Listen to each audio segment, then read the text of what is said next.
you hear us now? We are here. The machine works. What if the greatest inventor in history believed the dead could talk and tried to build a machine to hear them? Thomas Edison, the man behind the light bulb, the phonograph, and modern electricity, wasn't only obsessed with invention. Near the end of his life, he became obsessed with something far more disturbing: communicating with the dead. In 1920, Edison publicly claimed that human personality does not disappear after death. He believed it breaks down into tiny units of life, what he called life entities. And if these entities still existed, Edison thought science could detect them. This wasn't a joke. It wasn't spiritualism for entertainment. Edison despised séances, mediums, and mystics.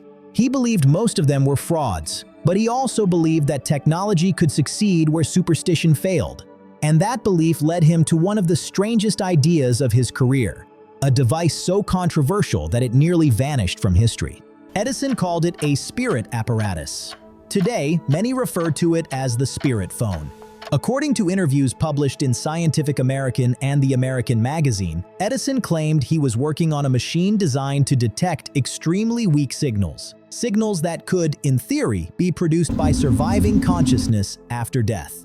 The idea was simple, at least in Edison's mind. If even a tiny trace of personality survived, then a highly sensitive instrument could amplify it, just like a microphone amplifies sound. This machine wouldn't rely on faith, no candles, no ghosts floating in the dark, only precision instruments, valves, and amplification, pure science. But here's the chilling part. Edison never revealed the full design. No blueprints, no prototype, no photographs. And yet, multiple journalists confirmed that Edison insisted the project was real. So why did no one ever see this machine?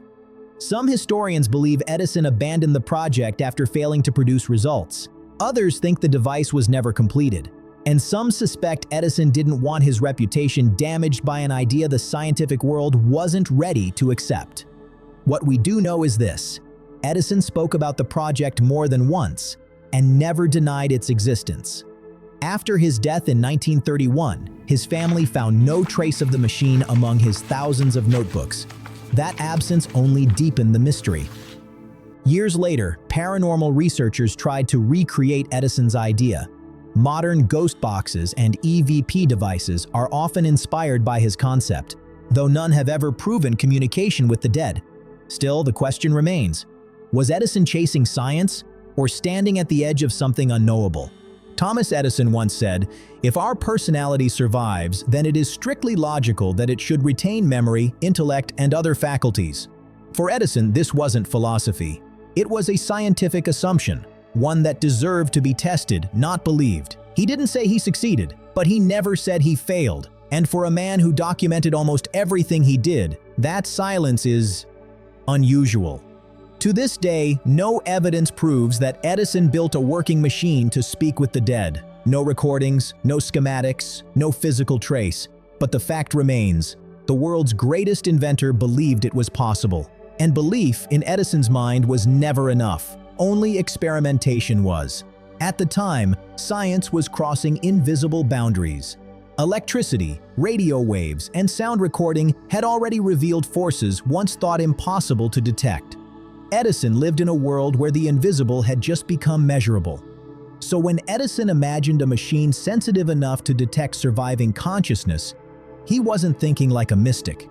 He was thinking like an engineer standing at the edge of the unknown, using the tools of his time to reach beyond it.